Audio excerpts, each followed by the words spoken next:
اگر آپ کو ایک دن پتہ چلے کہ آپ 1 سال پہلے مر چکے ہو لیکن آپ کو اپنی موت یاد ہی نہ ہو۔ یہ کہانی ہے عادل کی، ایک ایسی حقیقت جسے وہ 1 سال تک بھول کر جیتا رہا۔ رات کے 12 بج رہے تھے۔ عادل اپنے کمرے میں اکیلا بیٹھا موبائل استعمال کر رہا تھا۔ کمرے میں ہلکی نیلی روشنی تھی، باہر بارش کے قطرے کھڑکی سے ٹکرا رہے تھے، دیوار پر لگی گھڑی کی آواز گونج رہی تھی۔ اچانک اس کی نظر سامنے رکھے آئینے پر پڑی۔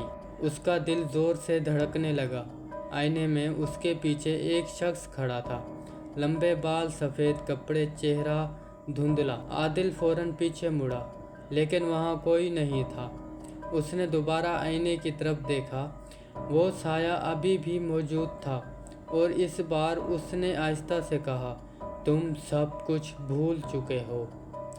اسی لمحے موبائل پر نوٹیفیکیشن آتا ہے۔ نوٹیفیکیشن پر لکھا تھا، "میموریز 1 year ago۔" عادل نے ویڈیو کھولی۔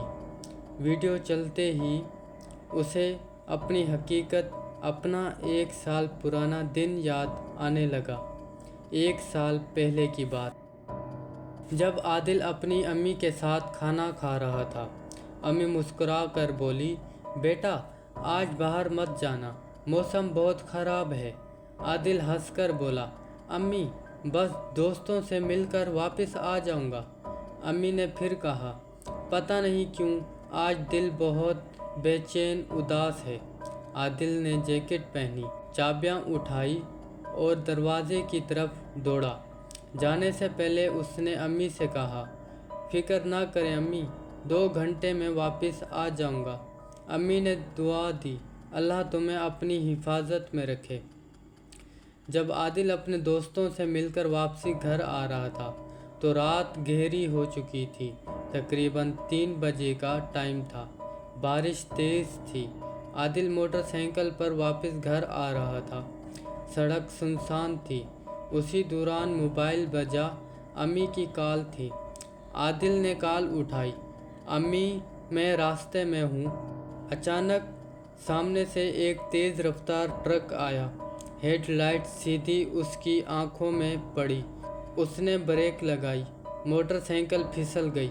ایک زوردار آواز آئی اور سب کچھ اندھیرے میں ڈوب سا گیا۔ امی روتی ہوئی بیٹھی تھی۔ ڈاکٹر نے آہستہ سے کہا، "ہمیں افسوس ہے، ہم عادل کو نہیں بچا سکے۔" امی کی چیخیں پوری ہسپتال میں گونج اٹھی۔ عادل کے ہاتھ کانپنے لگے۔ اس کی آنکھوں میں آنسو آ گئے۔ اسے سب یاد آ چکا تھا۔ وہ 1 سال پہلے مر چکا تھا، لیکن اس کی روح اپنی موت کو قبول نہیں کر پائی تھی۔ اسی لیے وہ ہر رات اسی کمرے میں واپس آتا تھا۔ اسے لگتا تھا کہ وہ ابھی بھی زندہ ہے۔ اس نے دوبارہ آئینے کی طرف دیکھا۔ اس بار آئینے میں موجود شخص کوئی اور نہیں بلکہ خود عادل تھا، لیکن خون آلود کپڑوں میں۔ اس نے مسکرا کر کہا، "میں کوئی بھوت نہیں ہوں، میں تمہاری بھولی ہوئی حقیقت ہوں۔ تم 1 سال سے اپنی ہی یادوں میں قید ہو۔" کمرے کی لائٹ جھپکنے لگی۔ آئینے میں دراڑیں پڑنے لگیں۔ عادل خاموش کھڑا رہا۔ آئینہ آہستہ آہستہ ٹوٹ گیا۔ کچھ لوگ مرنے کے بعد بھٹکتے نہیں، بلکہ اپنی ادھوری کہانیوں میں قید رہ جاتے ہیں۔ کہانی کا اصل مطلب، یہ کہانی صرف ایک بھوت کی نہیں، یہ ایک ایسے انسان کی کہانی ہے جو اپنی موت، اپنی حقیقت اور اپنی ادھوری خواہشوں کو قبول نہیں کر سکا، اور اسی لیے وہ 1 سال تک اپنی ہی زندگی کے دھوکے میں جیتا رہا۔ اگر آپ کو آئینے میں اپنی اصل حقیقت نظر آ جائے تو کیا آپ اسے قبول کر پائیں گے یا اس کا سامنا کر پائیں گے؟